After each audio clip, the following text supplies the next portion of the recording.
来看，在野党针对国土计划法提出修法，望讲较慢才上路。立法院今仔日三读通过了，同意讲延长到2031年进前才实施，嘛公告国土功能的分区图。另外，针对最近地方政府提出农业权补偿条文，落尾是无立法。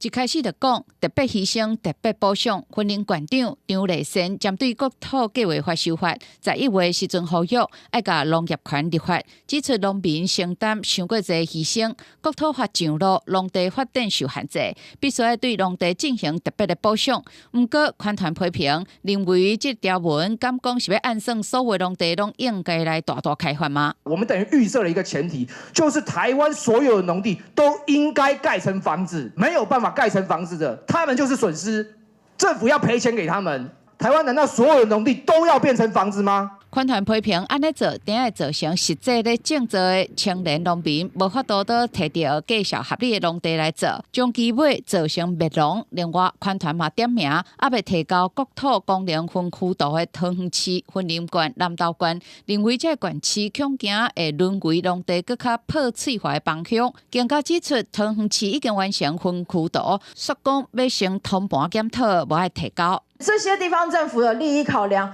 其实完完全全就显示了国土计划的重要性。它应该要能够遏制土地继续炒作、农地继续破碎的这件事情。宽团搁一届呼吁国土计划法无拖刷的理由，应该如期来上路。针对农业权立法，农业部嘛无表示赞成，强调已经有对地给付来照顾土地所有权人，稳定粮食安全是有确保粮食安全的给付，其他搁有生态环境给付等等，重新照顾农民发展农业才是真正的农业权。内政部是讲，农业权不应该甲国土计划法揽做伙讲，